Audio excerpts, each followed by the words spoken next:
வணக்கம். நம்ம இப்ப பாக்கியலட்சுமி சீரியல்ல என்னெல்லாம் சுவாரஸ்யமான விஷயங்கள் நடக்குதுன்னு பார்க்கலாம் வாங்க. நம்ம செலியன் ரொம்பவே மனசொடைஞ்சு போய் இருக்கிறாங்க. எப்படியாச்சும் ஜெனி கிட்ட பேசி ஆகணும் அப்படின்னு சொல்லிட்டு ஃபோன் பண்றதுக்காக செலியன் மேலே ஓடுறாங்க. இதையெல்லாம் பார்த்துக்கிட்டு இருந்த எலி வந்து, செலியா நீ இப்போ என்ன ஜெனி கிட்ட பேசினாலும் தானே, கொஞ்சம் பொறுமையா இரு. வீட்டிலேருந்து எல்லாரும் போயிருக்காங்க, அவங்க பேசிட்டு வந்துட்டு தான் அதுக்கப்புறம் நீ எது ஒன்று முடிவு பண்ணிக்குவேன்னு சொல்றாங்க. உடனே இல்லை நான் பேசியே ஆகணும் அப்படின்னு சொல்லிட்டு நம்ம செலியன் கிளம்ப. உடனே எலியில் வந்து, சரி நீ இங்கேவே பேசு, ஃபோன் ஸ்பீக்கரில் போடு அப்படின்னு சொல்றாங்க. ஆனால் நம்ம செலியன் ஃபோன் பண்ணதுமே நம்ம ஜெனியோட ஃபோன் வந்து எடுக்கிறதே இல்லை. காரணம் என்னன்னு பார்த்தீங்கன்னா, செலியன் வந்து ரொம்ப பெரிய தப்பு பண்ணிட்டான், அதனால தான் அவங்க ஃபோன் எடுக்கல அப்படிங்கிற மாதிரி செலியன் நினச்சிக்கிட்டு தான் இருக்காரு. ஆனால் அங்கே என்ன நடக்குதுன்னு பார்த்தீங்கன்னா, நம்ம ஜெனி கரெக்டாக செலியன் ஃபோன் பண்ணுறப்ப செலியனோட ஃபோனை அட்டன் பண்ணலாம் அப்படிங்கிற ஒரு நினைப்போட தான் ஃபோனை பார்த்துக்கிட்டு இருக்காங்க. ஃபோன் வரதை தெரிஞ்சுக்கிட்ட ஜெனியோட அப்பா என்ன பண்ணாங்கன்னா, ஜெனி யார் ஃபோனில் ஃபோனை கொடு அப்படின்னு சொல்லி கேட்க ஜெனி வந்து ஃபோனை கொடுக்க மறுக்கிறாங்க. உடனே ஜோசப் ஃபோனை பிடுங்கி என்ன பண்ணுறாங்கன்னா, இந்த ஃபோன் நீ இதுக்கப்புறம் அவன் வெக்கம் கெட்ட ஜென்மம், அவங்ககிட்ட நீ பேசாத, இப்போ தான் அவங்க வீட்டிலேருந்து வந்த எல்லார்ட்டையும் நம்ம முகத்தில் அடித்த மாதிரி சொல்லி அனுப்பணும், திருந்தாமல் திரும்ப திரும்ப உனக்கு ஃபோன் பண்ணிக்கிட்டு இருக்கான், இப்போ சொல்கிறேன் இதுக்கப்புறம் யாருமே அவங்ககிட்ட பேசக்கூடாது அப்படின்னு சொல்லிட்டு அவர் ஒரு பக்கம் ஜெனி கிட்ட ஆர்கியூ பண்ணுறாங்க. ஆனால் ஜெனி வந்து, அப்பா நீங்கள் ஃபோனை கொடுங்க அப்படின்னு சொல்லிட்டு திரும்ப திரும்ப நம்ம ஜெனி கேட்டுகிட்டே இருக்காங்க. என்ன கேட்டாலும் சரி, நான் இந்த ஃபோனை கொடுக்க மாட்டேன், நீ அவங்ககிட்ட இல்லை யாருக்கிட்டையுமே பேசவும் கூடாது அப்படின்னு சொல்லிட்டு ரொம்ப கோவத்தோடு சொல்லிக்கிட்டே இருக்காங்க. திரும்ப திரும்ப ஜெனி விடாமல் அந்த ஃபோனை பிடுங்க ட்ரை பண்ணதுனால கோவப்பட்டு நம்ம ஜோசப் ஜெனியோட ஃபோனை போட்டு உடச்சே போட்டுறாரு. உடச்சதும் ஜெனி ரொம்பவே தாங்காமல் ஒரு மாதிரி ரொம்ப டென்ஷன் ஆயிடுறாங்க. டென்ஷன் ஆனது மட்டும் இல்லாமல் அந்த ஃபோனை கையில் எடுத்தும் பார்க்குறாங்க. அப்பா நீங்கள் ரொம்ப தப்பு பண்ணுறீங்க, எதுக்காக இப்போ ஃபோனை போட்டு உடைக்கிறீங்க, நீங்கள் நினைக்கிறபடி எதுவுமே நடக்காது அப்படின்னு சொல்லிட்டு ஜெனி ஒரு பக்கம் சொல்கிறாங்க.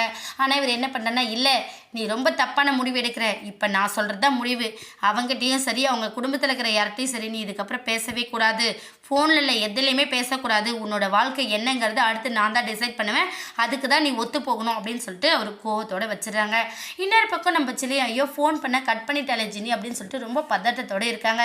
உடனே செலியன் கிட்ட எழில் என்ன சொல்கிறேன்னா, நீ ஒன்றும் கவலைப்படாதுன்னா, ஏன்னா அந்த வீட்டில் என்ன சுச்சுவேஷன் போய்கிட்டு இருக்குன்னு தெரியல, எல்லாரும் பேசிக்கிட்டு இருக்காங்க, அதனால கூட ஃபோனை கட் பண்ணி வச்சிருக்கலாம் அப்படிங்கிற மாதிரி நம்ம எழில் சொன்னாலும், இல்லை நான் திரும்ப ட்ரை பண்ணுற பாரு ஃபோன் சுவிட்ச் ஆஃப்னு இருக்குது, ஜெனி நான் வேண்டவே வேண்டான்னு முடிவு பண்ணிட்டா, என்னால் ஜெனி இல்லாமல் இருக்கவே முடியாது எழில் அப்படின்னு சொல்லிட்டு எழில்கிட்ட ரொம்ப வருத்தப்படுறாங்க.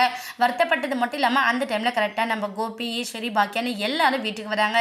வீட்டுக்கு வந்தது நம்ம செலின் வந்து, என்னாச்சு என்ன சொன்னாங்க, ஜெனியை தான் என்னை வேண்டான்னு முடிவு எடுத்துட்டாளா அப்படிங்கிற மாதிரி அவங்க எல்லாரும் கேட்க, உடனே நம்ம கோபி வந்து, அம்மா நம்ம எவ்வளோ பொறுமையாக அங்கே பேசணும், அவங்க நம்ம பேசுறதை காது கொடுத்து கூட கேட்க விரும்பல அப்படிங்கிற மாதிரி அங்கே நடந்த எல்லா விஷயத்தையும் நம்ம செலினுக்கு கேட்குற மாதிரி சொல்கிறாங்க.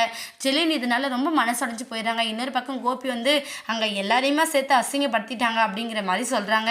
ஒரு பக்கம் என்ன பண்ணுறாங்கன்னா, இந்த பிரச்சனைக்கெல்லாம் காரணம் நீ தான் பாக்கியா, ஏன்னா ஆரம்பத்தில் இந்த கல்யாணம் நான் வேண்டான்னு சொன்னேன், நீ தான் இவங்க பிடிவாதமாக இருக்காங்கன்னு சொல்லிட்டு கல்யாணம் பண்ணி வச்ச, இப்போ பாத்தியா அவள் நம்ம பிள்ளையோட வாழ்க்கை பற்றி யோசிச்சலா அப்படிங்கிற மாதிரி பாக்கியா தலையில் ஒரு இடியை போட்டுடுறாங்க.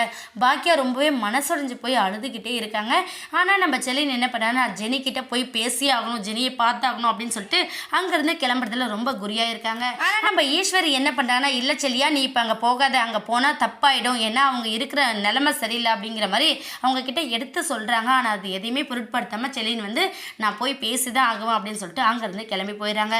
கூடவே ஜெலினுக்கு சப்போர்ட்டாக நம்ம எழிலும் போய்கிட்டு இருக்காங்க. இதெல்லாம் தாங்க முடியாத நம்ம பாக்கியா உட்காந்து ரொம்ப ஃபீல் பண்ணிக்கிட்டு இருக்காங்க. கூடிய சீக்கிரம் இந்த பிரச்சனைக்கான ஒரு முடிவு கிடைச்சா ரொம்பவே சுவாரஸ்யமாக இருக்கும். வெயிட் பண்ணி பார்க்கலாம். இந்த வீடியோ உங்களுக்கு பிடிச்சிருந்தா மறக்காமல் நம்ம சேனலை சப்ஸ்கிரைப் பண்ணுங்கள். தேங்க்யூ.